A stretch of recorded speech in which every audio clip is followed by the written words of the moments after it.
En ce temps-là, Jésus enseignait au temple de Jérusalem. Dans la foule, on avait entendu ces paroles.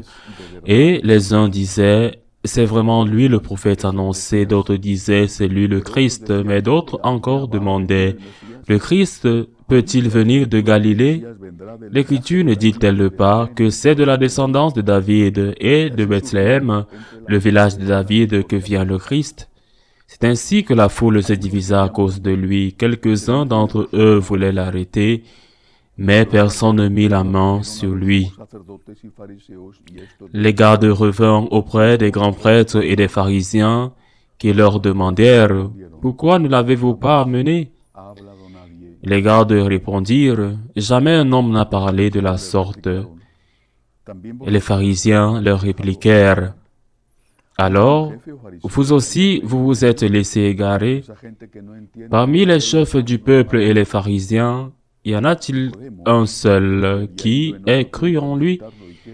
Quant à cette foule qui ne sait rien de la loi, ce sont des maudits. » Nicodème, l'un d'entre eux, celui qui était allé précédemment trouver Jésus, leur dit, « Notre loi permet-elle de juger un homme sans l'entendre d'abord pour savoir ce qu'il a fait? » Ils lui répondirent, « Serais-tu, toi aussi, de Galilée?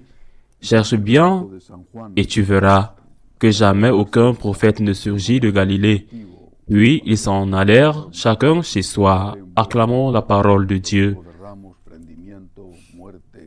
À partir de ce récit de Saint Jean, nous nous rapprochons de plus en plus du moment définitif où notre Seigneur, quittant Jérusalem, y revient dimanche des Rameaux, de l'arrestation, de la mort à la résurrection.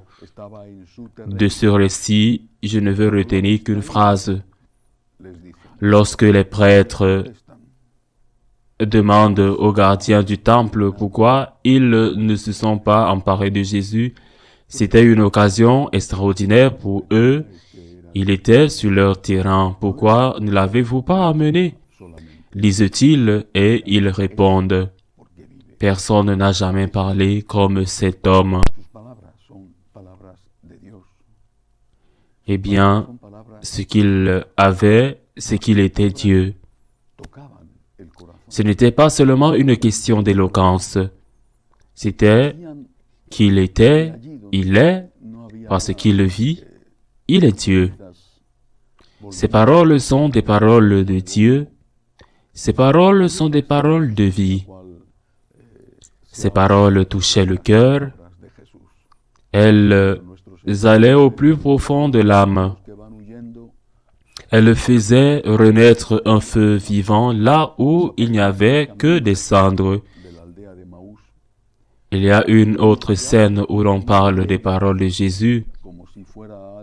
Lorsque notre Seigneur apparaît à ses deux disciples en fuite, après le vendredi saint, et qu'il apparaît sur la route du village d'Emmaüs, et qu'il devient leur compagnon comme s'il était quelqu'un qui n'était pas au courant de ce qui s'était passé.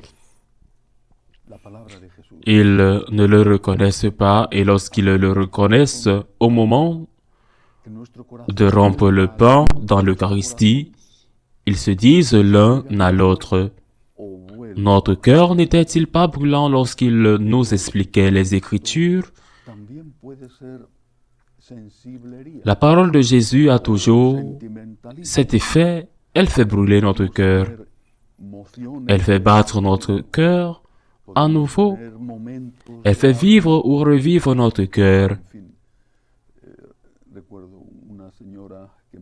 Mais cela peut être aussi du sentimentalisme. On peut être touché par l'esprit, on peut avoir des moments de ravissement, bref. Je me souviens d'une dame qui me disait qu'elle avait déjà reçu 3 fois l'effusion de l'Esprit Saint dans des réunions de charismatiques. Et pourtant, cette femme vivait d'une manière, d'un point de vue conjugal, complètement opposée à l'enseignement de l'Église. Les sentiments sont un don. Cette touche dans notre cœur que Dieu nous donne, c'est une douceur que le Seigneur nous donne parce qu'il nous aime. Mais cela doit se traduire par un changement de vie, par un changement de comportement. À quoi sert-il d'écouter les merveilleuses paroles du Seigneur, de s'étonner de ces paroles et paraboles, de les méditer si nous ne les mettons pas en pratique par la suite? Dans nos écoles de gratitude, qui sont, grâce à Dieu, déjà très nombreuses, plus de 60 pays, dans nos écoles d'action de grâce, il y a une méthodologie très précise, une proposition, une résolution tirée de la parole de Dieu, de l'évangile du dimanche, et puis un bilan de vie. Comment as-tu mis en pratique cette proposition? Le principal obstacle que rencontrent beaucoup de personnes lorsqu'elles viennent dans ces écoles d'action de grâce et qui fait que certaines les abandonnent, c'est qu'elles sont très douées pour théoriser. Cette parole de Dieu me dit, et il tire des conclusions plus ou moins correctes. Ce texte m'apprend. Mais c'est bien, mais ce dont il s'agit, ce n'est pas que la parole de Dieu enrichisse ta tête, mais qu'elle revitalise tout ton corps.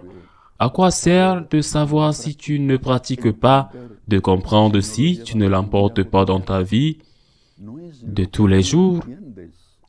Ce n'est pas ce que vous comprenez qui compte, mais ce que vous vivez après avoir compris. D'abord, vous devez comprendre, mais ensuite vous devez vivre.